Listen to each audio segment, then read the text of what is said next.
heard the Irish, everybody here? Yes. You may have heard the Irish saying that love is blind, but marriage is an Irishman. If you're married, I think that makes a lot of sense. Last year, for those of you who were here last year, we did a little bit about marriage as one of the 7 sacraments. And we said a sacrament was an outward, visible, tangible sign instituted by Christ that gives grace. And marriage, like baptism, like holy orders, like First Eucharist, confirmation, all of those, fits those 3 points. Well, we're going to look at matrimony again this year in the context of a scriptural basis that we've had this year so far. Remember, last month was God is a Father who keeps His promises, that we can know that God exists in some fashion through nature, through beauty, through art, through other people, but that the Scriptures tell us who this God is. He is a faithful Father whom we can trust and depend on, even if the world hurls very difficult things at us. So that's where we are with that, God's promises to us. So now is going to be promises of husband and wife. So marriage in that context. And you can see there's some crazy things on your table that we'll get to in a second. What I'd like you to do is look at it's got a blank backside. Look at this page first. I should warn you, when I was in the seminary in Rome, you know, you take courses in all the sacraments, scripture, psychology, philosophy. The marriage course was the only course that I flunked. Truly. It was an oral exam, and the old Algerian Jesuit actually had a stroke in the midst of my oral exam. A mini stroke. And he flunked me. And when I went back and he talked with me again, he said, "Oh, no, you passed." So I flunked, but I didn't. But so look, does anybody know, if you're old enough, does anybody know who this man is? Who? Nobody's that old. I know who this man is. He's an actor. If you know, he was not in this, but you know this. You ever hear of the old cowboy show Gunsmoke? James Arness played Marshal Matt Dillon. This is his brother.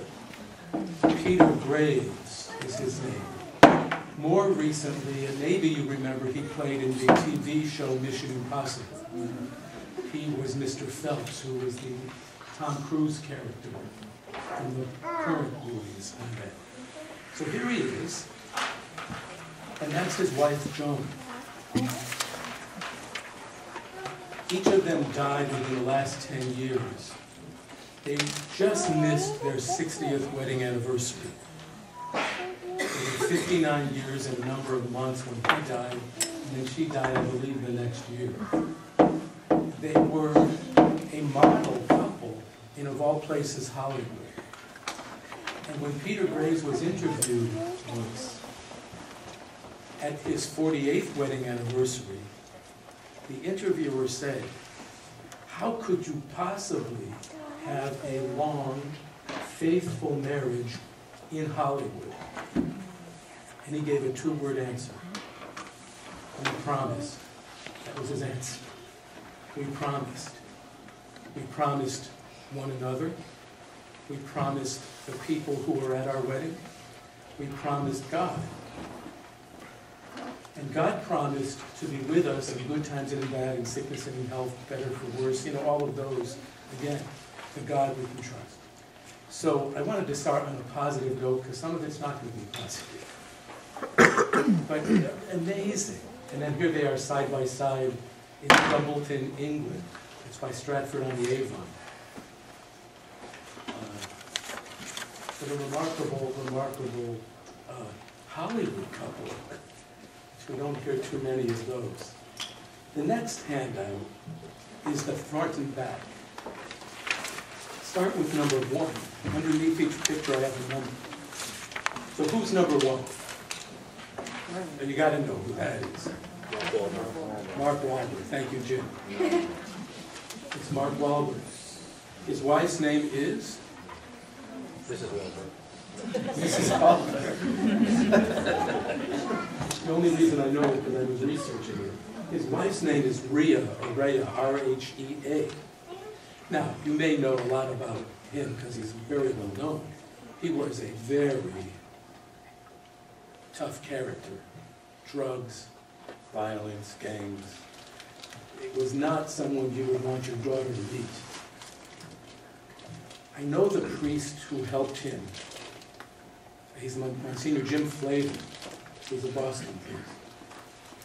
And I've toyed with the idea of trying to get Father Flavin and Wahlberg here, if they would both come. Not Sunday morning, but to the whole parish.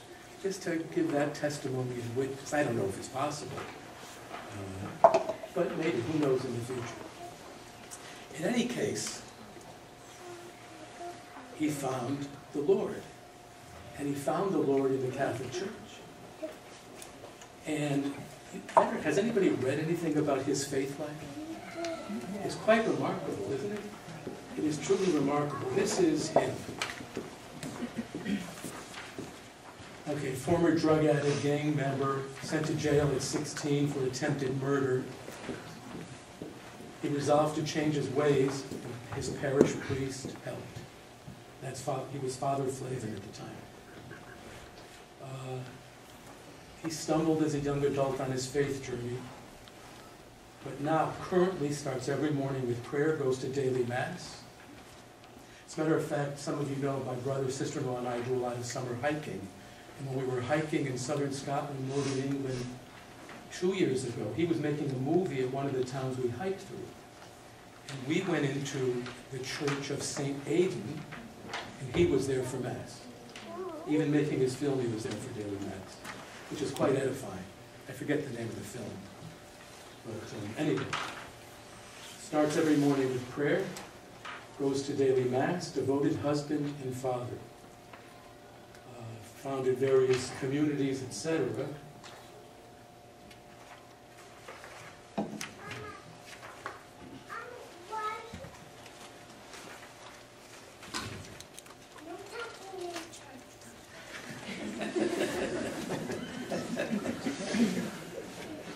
Okay, so my point is this. He changed by God's grace, but his wife, Rhea, who you see in that picture, she converted to the church because of him. She was amazed at how his life changed by faith and the sacraments and prayer. And she wanted to be a part of that with her kids. So she converted, and now they're a family like you are, in faith. Who's the black and white picture next to them? You got to know this. Bob Hope. Anybody not? No, I don't ask that. Bob Hope was a comedian for many, many, many years. With Bing Crosby in many movies called The Road to Zanzibar, The Road to Here, The Road to There, in his own movies. Funny, funny man. Not vulgar. Not very risque compared to today. But here he is with his wife Dolores and their kids. Bob Hope was not Catholic. I don't know. I think he was Anglican. But his wife Dolores was Catholic. Kids were raised Catholic. Dolores very faithful. Let me read you this.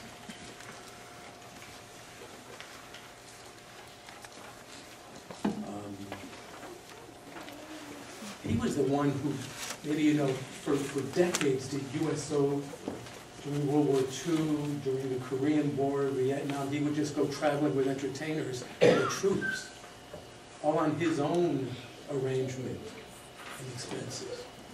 So, for decades he resisted baptism. So he was not baptized at all. But he would go to Mass with his wife, with his kids. And then the parish was St. Charles Borromeo, somewhere by Hollywood. And one of his wife's friends said, "Is Mr. Hope going to become a Catholic soon?" His wife Dolores replied, "Keep those rosaries coming, sweetheart." Shortly before he died, he was baptized. And he became a member of the church again because of his wife's incredible witness to him in their community and with their kids. It's a powerful thing that you do. A hugely powerful thing that you do in a very difficult age. For yourselves, your spouses, your community, and your kids will not forget. Your kids will not forget what you do. So this is the good side. Turn to the bad side. Now I did this the other day. I can't even remember. Does anybody know the girl's name? The guy's name on the left, the long-haired, dark-haired girl, the slouching guy. That's Justin Bieber. Yeah. that's Justin Bieber and Selena Gomez. Now, I don't think they're married. That's not Selena. Pretend to be. Pretend Selena Gomez. What do I know? I couldn't tell you a thing about either. I don't know about the girl in the picture. Selena Gomez was raised Catholic. When she started dating Justin Bieber, she renounced her faith. Simply because of that relationship. Now, the article I read said they broke up. Is that true? They broke up. And she's haltingly, because I guess of the trauma or whatever, looking at faith again. But it's not there yet. Maybe she will be. Look at how long it took Bob Hope. Maybe she will be. Now, you all know who that last number 4 picture is. That's Prince Harry and Meghan Markle. I know it's Tom Cruise and Nicole Kidman. Now, what religion is Tom Cruise very committed to? Very committed. Nicole Kidman was raised Catholic. And because of their relationship, and as I guess their marriage soured, and I don't know what it is, when they divorced, she got back to her faith. And her husband is that country music singer, Keith Urban. People know his lyrics.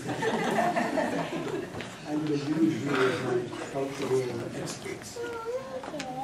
But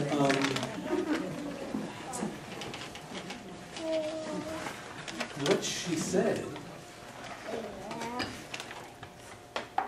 this is very interesting to me, a Hollywood personality again. Okay, joined Scientology, blah, blah, blah. Today's return to her Catholic faith, my Catholicism guides me. I go to church regularly and I try to go to confession. Did you ever think that about this very well-known movie actress? Now, I'm not saying she's Mother Teresa, but it's good to know. I mean, we're all halting in the way we try to go through life. Life has its challenges, its temptations, its ups and downs. And we do need faith and grace and support, especially spousal support in our faith. She says the beauty of God's grace is His everlasting forgiveness. It's pretty good. Again, I'm not saying that she's greater than Canada, but that is good to hear and good to see. So those are some examples of just what a marriage can do in a relationship or in a home. And it would have been easy for Dolores Hope to be discouraged, but she wasn't. She was faithful, and she kept praying, helped her kids in the faith. So if you have a spouse maybe who's not Catholic, you be faithful, you pray. And I know everybody's in a different situation. Some of the things we're going to talk about, time permitting, I understand we're all in different situations. God bless you. And we don't know what the future holds. If you're a single parent, you can be doing a good job. So any statistics I throw out or anything like that is not hurled at an individual. They're just statistics, which don't say anything about an individual person or situation. Okay, so let's leave the celebrities for a while. So let me throw out to you some statistics. I got this from a Protestant minister in something of his I saw. And he says it's across the board in all kinds of studies that you look at. So how are these for some statistics? That can give our kids, and maybe even you, a wrong image of what marriage is and should be. The divorce rate today is about 50%, right? In 1960, it was less than half of that. Now, some of that 50% are people who've been divorced twice, 3 times. That's just the statistic. In 1960, 75% of U.S. adults were married. Today, it's under 50%. Now, if your kid is not called to be a priest or a nun, most likely your child is called to the vocation of marriage. That's their way to sanctity, to holiness, to heaven. But if marriage is so difficult to come by in our current age, we really need to make sure they have a good, clear, human, scriptural, and Catholic sense of marriage. It's the only thing that can give them what they're looking for, whom they're looking for. In 1960, take a guess. How many U.S. adults cohabitated without being married? Close to 0. It's not 0, but it's negligible. Today, and this is the only one that this person I saw was giving, using women as an example. Women in their 20s, 30s, and 40s, about half will have cohabitated at some point in your life. And maybe some of you did. Again, life is a journey, right? And a journey of faith. You're cohabitating now, but it's with somebody who you're kind of not with. And you made a promise with.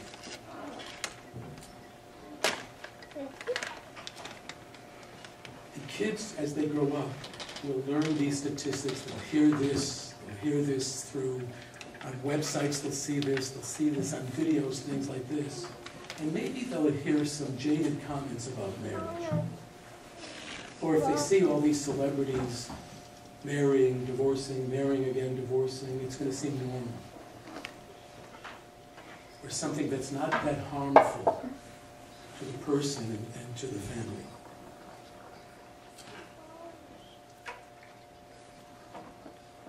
A lot of recent studies will say that about 50% of U.S. married adults say they're unhappy in their marriage. Now, remember, 50% divorce. So there's probably a correlation in that statistic. Another statistic is, when a couple says that they are deeply unhappy, if they persevere through their promises for 5 years, they say they are much happier. There is something to that perseverance of a promise, of a vow, perseverance for kids, perseverance with my spouse. There's something to be said in the simple secular statistics. There's nothing to do with religion here. Simply secular statistics.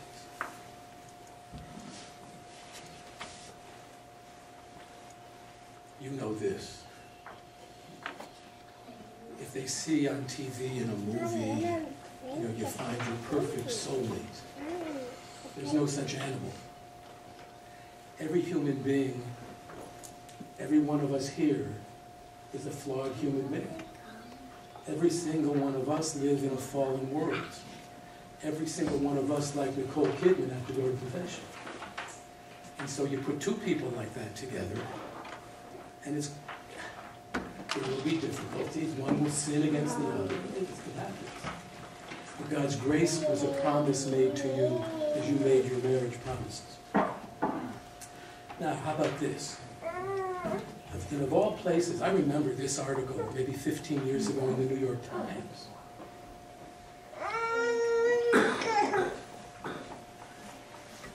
Couples who live together before they get married are much more likely to get divorced. You would think it would be the opposite, right?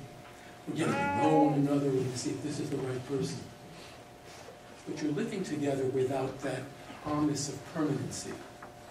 You're living together without that promise of for better, for worse, for richer, for poorer, sickness, and health.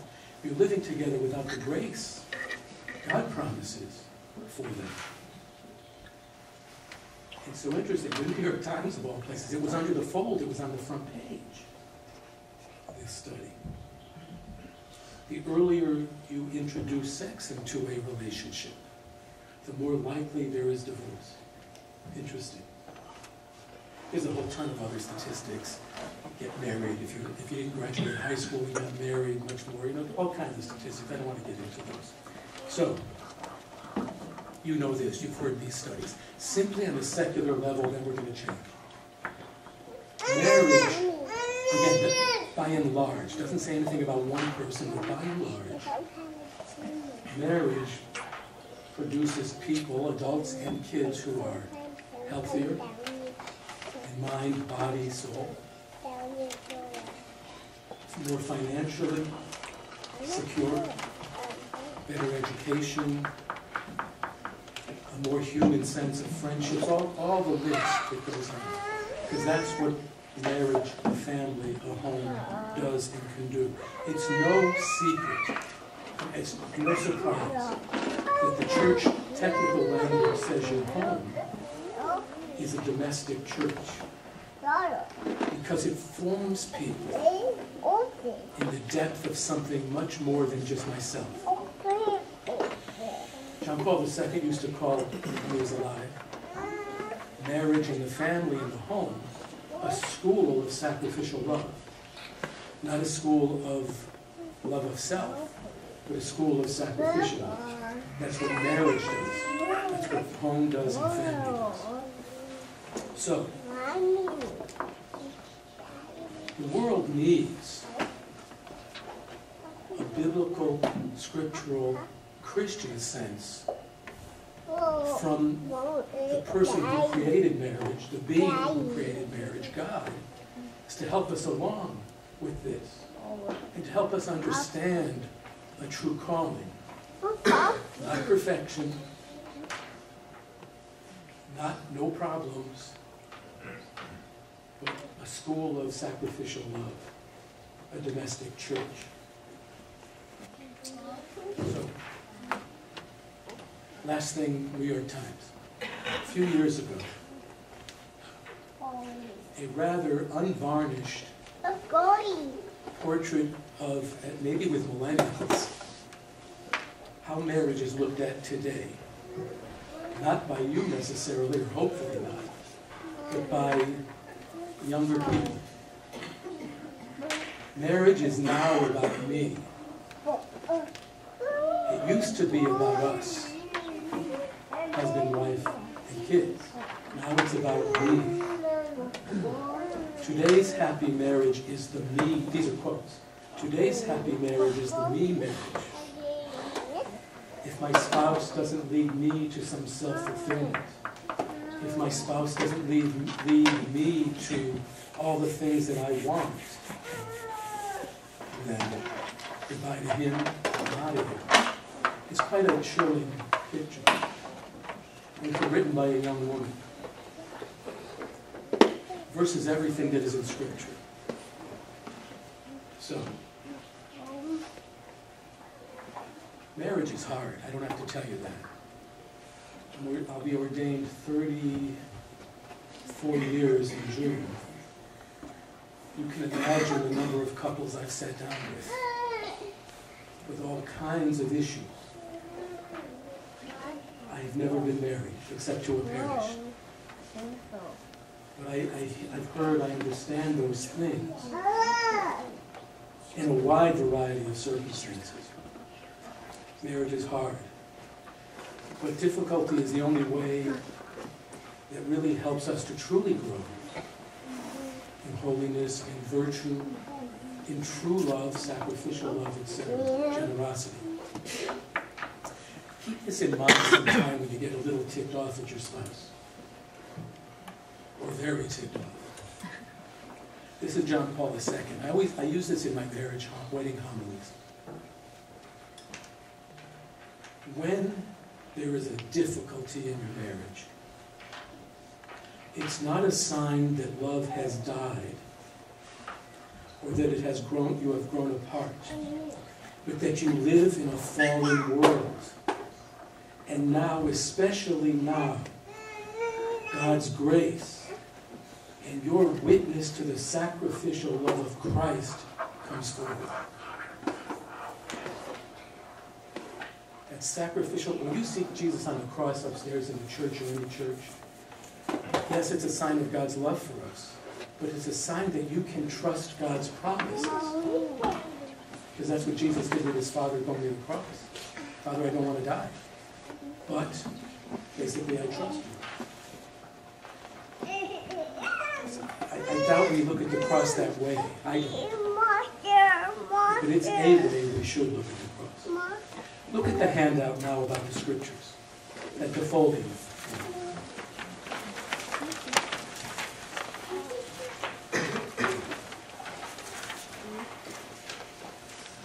So Bible images about God in marriage. Marriage imagery, wedding imagery in the Bible is the most often used imagery about God. It's not an angry God, not a wrathful God. It's God who is husband, spouse to Israel. That's the most common image. And the very end of the Bible, that's the quotes on the front, Revelation chapter 19, let us rejoice and be glad and give him glory, for the wedding of the Lamb has come. And his bride has made herself ready. His bride is the church, all of us. And the very last chapter, we're asking the Lord to finally come and bring us to heaven. The Spirit and the bride say come. The bride again is us, church and her members. Just open it up. So from Isaiah, these are just some random ones I just pulled out. For your maker is your husband. That's what God through Isaiah is saying to the people of Israel. The Lord of hosts is his name, the Holy One of Israel, your Redeemer, the God of the whole earth he is called. He's your husband. It's that deep, permanent of a relationship.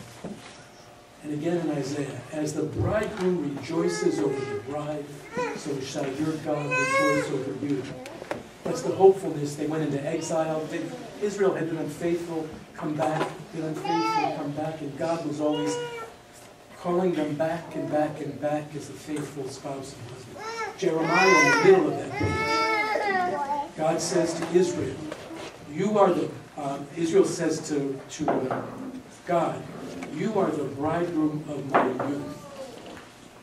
And then God says, turn, O backsliding children, says the Lord, for I am married unto you. Jeremiah again, not according to the covenant that I made with their fathers in that day, that I took them by the hand to lead them out of Egypt. My covenant which they broke, though I was a husband to them. In other words, I lived with them, I was with them, I was fruitful with them, I am faithful to them. And they would be unfaithful. John chapter 3. John the Baptist, we heard of him today, the highlighted section. I am not the Messiah. I was sent before him. The one who has the bride is the bridegroom. Jesus is the bridegroom, calling us to absolute faithful relationship, life-giving, fruitful relationship with him. And John the Baptist calls himself the best man, kind of presenting the bridegroom to the bride. Ephesians, the bottom of that blue box. This is where a Christian, a Catholic understanding of marriage comes. For this cause shall a man leave his father and mother and shall be joined unto his wife. The two shall be one flesh. This is a great mystery. I speak of concerning Christ and the church. Paul says the marriage of husband and wife is to be a mirror image of Christ's love for us. Now, we're not God. We're not perfect. But God's love to us is perfect. And a Christian Catholic marriage is to try to mirror that. Because I know that God will promise to me, and in Him I promised to my spouse. And then just lastly, we did Revelation already. Matthew 19, have you not read from the beginning, the Creator made them male and female? For this reason a man shall leave his father and mother and be joined to his wife, the two shall become one flesh. Therefore what God has joined together, no human being must separate. It's interesting in there. Jesus gives one reason for divorce. And nobody knows exactly what it is. It's translated different ways. He says, divorce, look at it's verse 9. I say to you, whoever divorces his wife, unless the marriage is unlawful, commits adultery. It's also translated, except for immorality. Unlawful, I guess, means if you're married to another person, and you're not free to marry. I'm not sure. Nobody knows exactly what Jesus means. But we know there are circumstances, and this is where the church grants in all this, where there are circumstances where that sacrament really never took place because there was some defect of immaturity, there was some defect of violence, of addictions. Those are the grounds for annulments.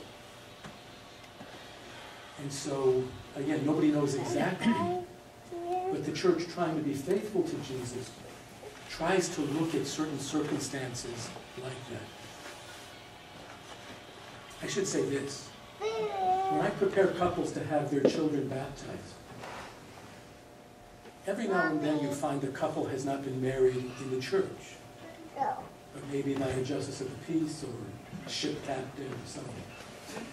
If you fit that bill, and you would like to have your marriage blessed in the church,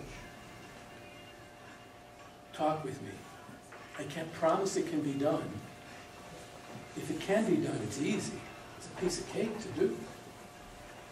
Couples do it for various reasons. We have a destination wedding, we're going to do it here, we're going to do it there. But come see me, and we can talk and see if we can do it. Most of the time, not always, most of the time it's pretty easy to do. Just lastly, so for the state of Connecticut and all the other states, marriage is a legal contract. And a legal contract that can be broken very easily. For a Christian, for a Catholic Christian, we don't say that marriage is, we say it's a contract through the state. We say it's much more, it's a covenant. A covenant means something much deeper and more profound, doesn't it? A covenant means it's something that the depth of the person enters into. The very first covenant is God with Abraham. It's an everlasting covenant, an unbreakable bond. It's a covenant of promising something. And so we have this covenant. When you were married, and if you were married in church and you were with the priest and were filling out all the paperwork, the form that we use in this parish and in most in the diocese of Bridgeport, you're asked certain questions. Do you understand? And it's done under oath and privately with the priest. Do you understand that marriage is permanent? That one of the main purposes of marriage is to have children, raise a family. So it's not, do you understand that marriage is to make you completely self-fulfilled? It's basically, do you understand that marriage is a school of sacrificial love? That God will promise something that you promise your spouse. That's the covenant. And again, the scriptures are full. We did some last month.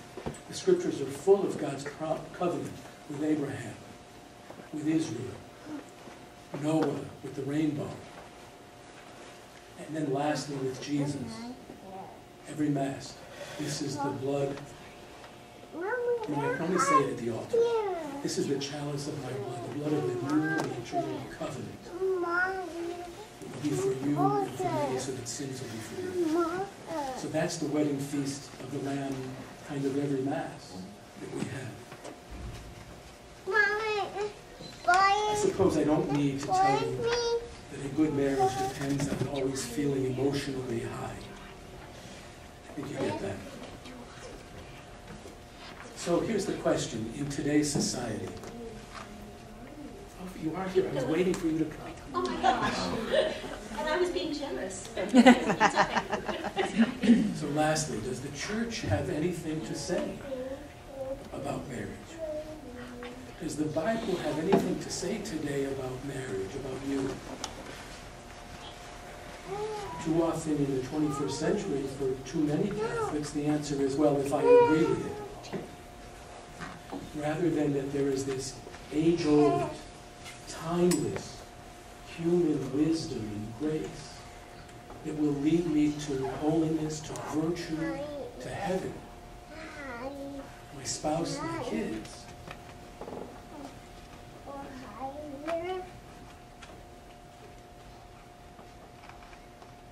This is the Catechism of the Church, the matrimonial covenant by which a man and woman establish between themselves a partnership of their whole life is by nature ordered towards their good and the creation and education of children.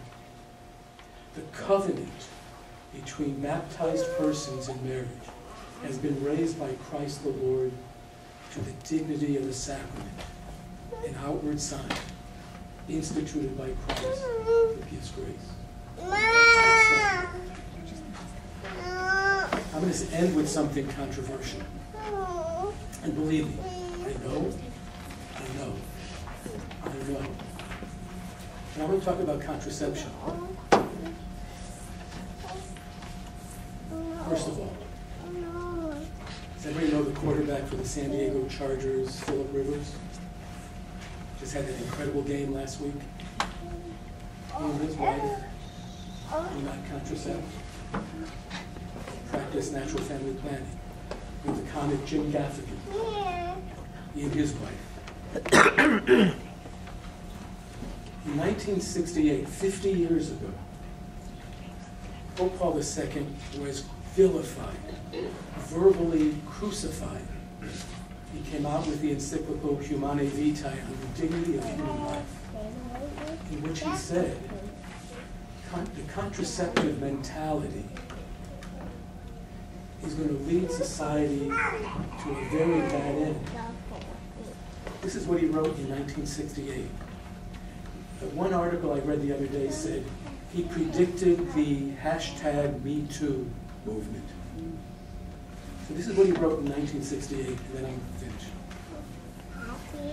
Responsible people can become more deeply convinced of the truth of the doctrine laid down by the Church on this issue if they reflect on the consequences of methods and plans for artificial birth control.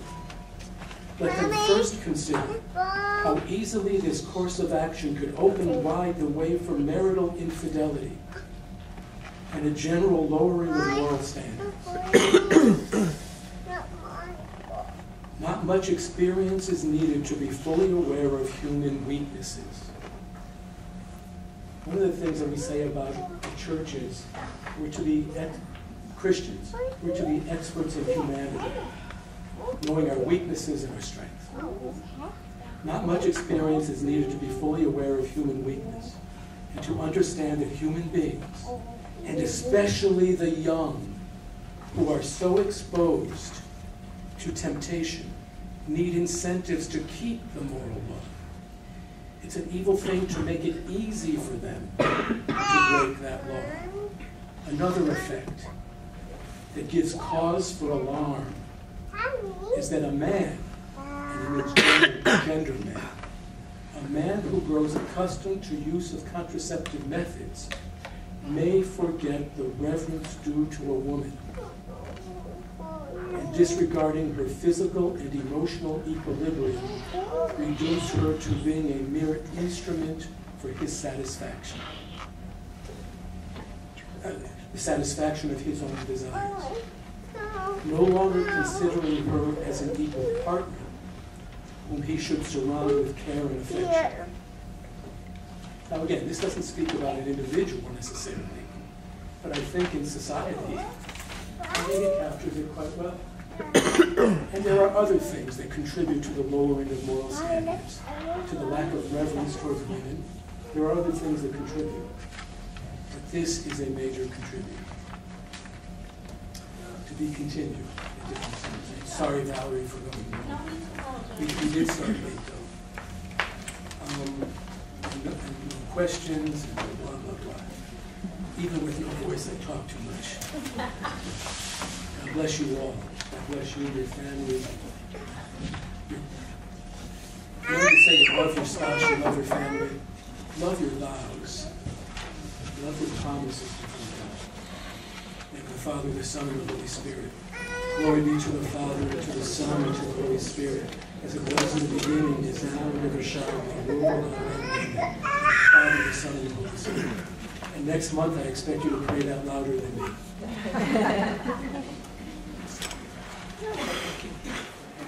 sorry. What have to say is so much better than the more important than I have to say. Just have announcements today. Good morning, everybody. Good morning. Okay. So, first thing I want to say for the parents of first and third graders, your children were so adorable. I had so much fun with the Christmas play. I'm really looking forward to next year, and I just want to make sure you've seen that we have photographs that have gone up on our website and on our Facebook. So if you haven't seen those, take a look. And once again, thank you. There are some children who've already signed up to participate in Christmas masses. Everyone here should have received an invitation to sign your children up if you want to. It's just to have your children, if you want, it's not necessary, but if you'd like, to have your children process in at the beginning of a Christmas Mass. And some little girls may carry baby Jesus in, other children may carry a candle in. If you'd like to do that, there's a sign up for that. And if you have signed up for that, or plan to, there's a rehearsal that we will run through that this Tuesday afternoon from 4 to 5 p.m. in the church. Then looking forward into January, for the people whose children are making communion, there's a meeting on January 13th that will be immediately following the 9:30 a.m. Mass that Sunday. It's on your calendars, but I'm just announcing it now to make you think about it.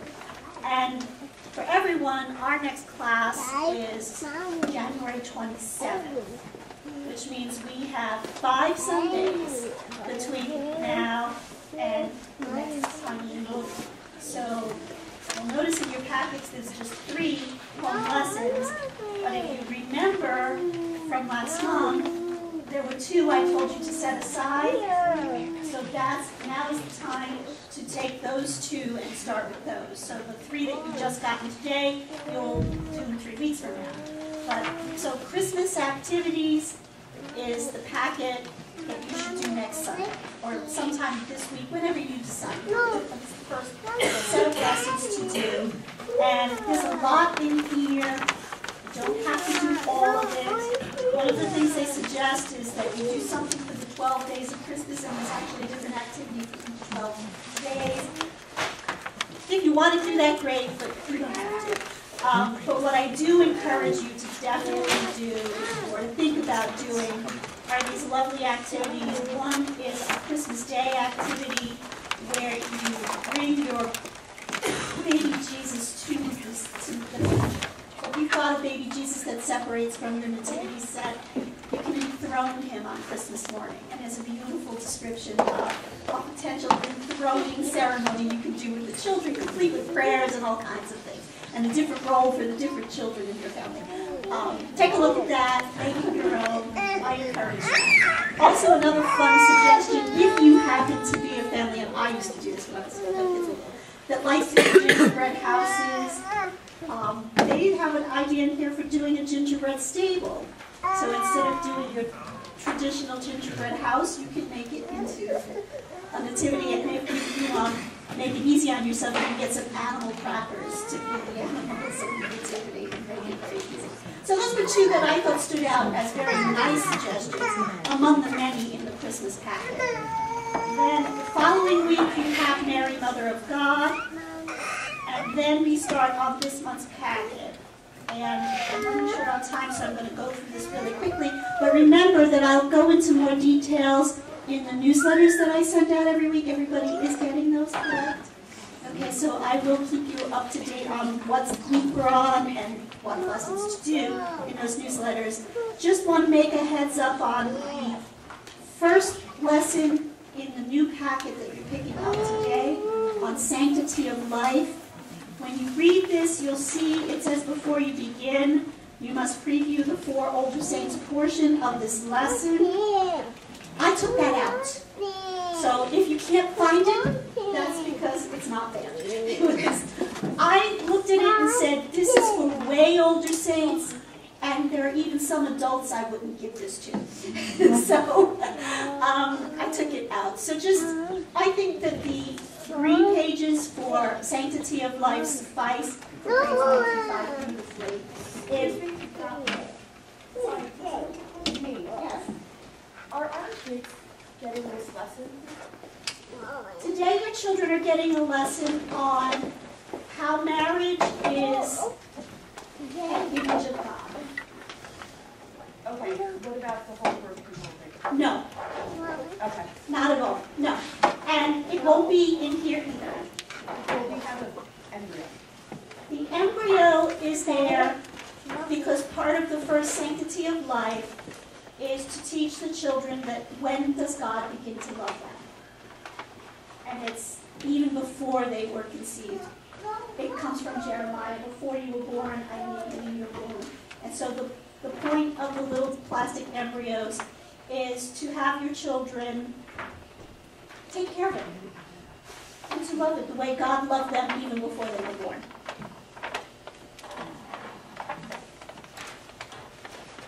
The yellow packets that I took out went much further than that and talked more explicitly about abortion, which I just did not think was appropriate for 1st and 5th graders. I've taught 6th graders that did not even know what it was. So I didn't think that it was a topic you needed to get into with your 1st and 5th graders, and that's why I took it out. And Monsignor Royal and I looked at it together, and we both also felt that it was a little too heavy on church teaching about the wrongness and not enough on the healing and hope of forgiveness that is there for all sinners, regardless of the gravity of their sin. And so that was one of the reasons we pulled it. Any questions? Any other questions about it? No, thank you. Okay. Okay. And then the following lesson is on what makes a family. And there are some activities there we'll go into. And finally on love, and there's a game investigating what love is, who love is, how love is. It's a fun game to play. It involves looking up verses in the Bible. So if you don't know how to do that, you might want to practice before you bring out the game with your kids. And again, if your children aren't reading yet, obviously they're not going to be able to find a verse in the Bible. That's where you might want to partner them up with an older child or adult, or figure out a different way to play the game. But it's a fun game, I think. And it points to all the different places in the Bible where it tells us what love means and what love is. So they're beautiful verses, even if you just read them to your kids. Any other questions for me?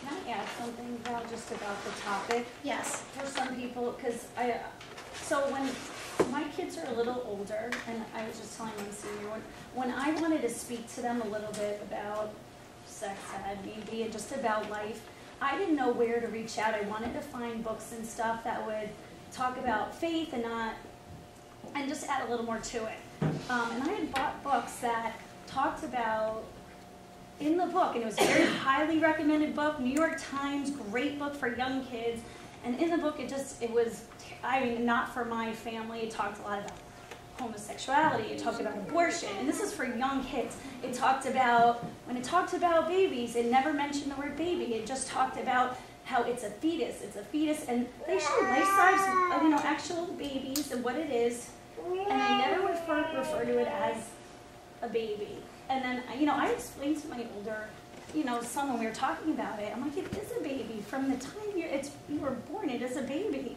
So I would look at these little embryos as, when I'm, explaining to our older children that, when we're pregnant, it is a baby. It's not just a fetus. And it just gives them a little visual of that. So, I don't know, I don't think of it as a bad thing. I think it's important that we tell our children what it is. Oh, I agree. I completely agree. It is important. Yes.